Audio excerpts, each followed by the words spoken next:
এত গরমের থেকে ডাইরেক্ট ঠাডা ফালা দে। ওই চল ঘুরে আসি। চল পলাশ, তোর বাইকটা নে, ঠান্ডা জায়গা থেকে ঘুরে আসি। আমার বাইক নিয়ে যাওয়া যাবো না। কে? না না, আমার বাইক বুক নিয়ে যাওয়া যাবো না, তেল চুল নাই। আরে তেল ভরা দিব তো। চল তাহলে রেডি হয়ে আয়। যা তাহলে বাইকটা নিয়ে আয়। হ্যাঁ হ্যাঁ হ্যাঁ।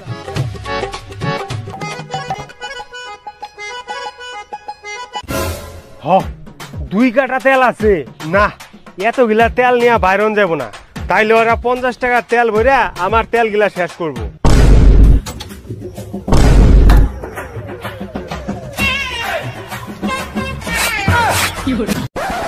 ওই এখন আয় না, ফোন করতো। হ্যালো, ওই রে আমরা এসে দাঁড়ায় আছি। হ্যাঁ হ্যাঁ পড়ছি, খারা আইডিয়া লিখে তেল নাই, পাম্পে চল, তেল দাও তো।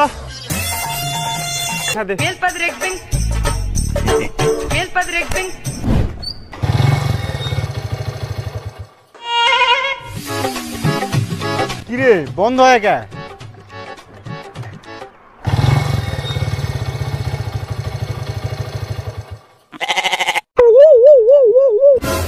তোর মতন কুইস্টা লোক দেখি নাই রে, তুই উঠলেই বাইক বন্ধ হয়ে যাইতেছে। কি হইল রে? ইঞ্জিনে প্রবলেম দেখা দিতেছে, ফিটার দেখান রাখবো।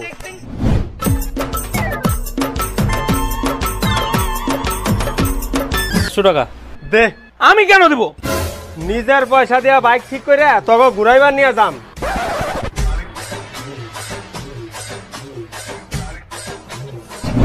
এটার চেনে প্রবলেম আছে, ব্রেকে প্রবলেম আছে, তোর এই ইয়ার ফিল্টারও দাম আছে, তোর ইন্ডিকেটারে তারও শর্ট আছে, তোর মোবিলটাও একদম খারাপ আছে।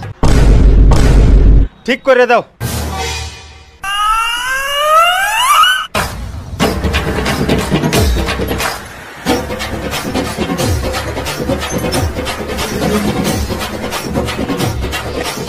$1100 টাকা দে। টাকা দে। আর কোন সমস্যা থাকলে ঠিক করে দাও। না, গাড়ি ওকে আছে। ওই আমার বাইকে 2 জন জন যাবো না, 1 জন যাইবো, নাম। ওই সুরে বাচ্চা, তাহলে এতগুলো টাকা চাল বললাম কেন? ফিটারের চার্জ এতগুলা টাকা দিলাম কেন? ওই আমার তেল ভরা পয়সা দে। ওই আমার কাছে পয়সা নেই। দিমু দিমু, এখন তো নাই, কয়দিন পরে দিমু।